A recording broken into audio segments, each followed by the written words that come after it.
ਉਹ ਜਨਾਬ ਕੀ ਕਰਦੇ ਪਏ ਹੋ ਸਰਕਾਰ ਕੀ ਕਰ ਰਹੇ ਹੋ ਰੋਕੋ ਰੋਕੋ ਕੀ ਕਰਦੇ ਪਏ ਹੋ ਭਾਜੀ ਕਬਰ ਖੋਦ ਰਹੇ ਆ ਆਪਣੀ ਕਿਦੀ ਆਪਣੀ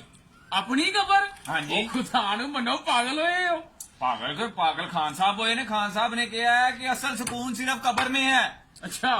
हाँ और जिंदगी का जो सुकून है वो खुशियां हैं वो सिर्फ कहानियों तक महदूद हैं। तो चलो फिर रल के चलिए अपनी सुकून लइए नाल दो तुहाडियां भी कढना ते नाल एक अपनी भी कढना। ओ भाई किरे आंखें लग गए हैं ओए ओ दे पी ओए ओ दे पी के तकरीर करदा ही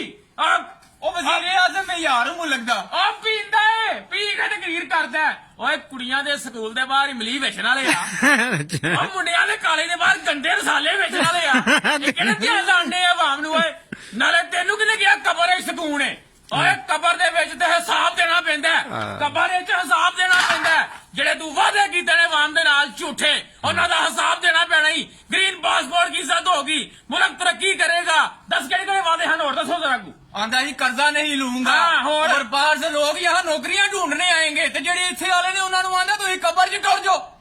ये सारे वादियां दा हिसाब होना है अल्लाह ने कुरान च फरमाया है कि वादा करो तो पूरा करो और तेनू कब्र च भी जुतियां पैणियां ने बशर्मा और कब्रां सिर्फ मोमिनां नू सुकून मिलदा है तेरे वास्ते कब्र दे विच भी हिसाब है अल्लाह दी रज़ा दे नाल हज़रत उमर ने फरमाया कि मेरी दौरे हुकूमत विच एक बकरी दा बच्चा भी प्यासा मर गया ते मैं ओहदा जवाब देआं तू ते पूरा पाकिस्तान रुआ दित्ता है हर बंदा रो रहा है और तेनू किन्ना को अजाब होना है और किदा किदा तू जवाब देना तेरी कब्र दी भी अग लगनी है अल्लाह दी रज़ा दे नाल बंद कर दियो।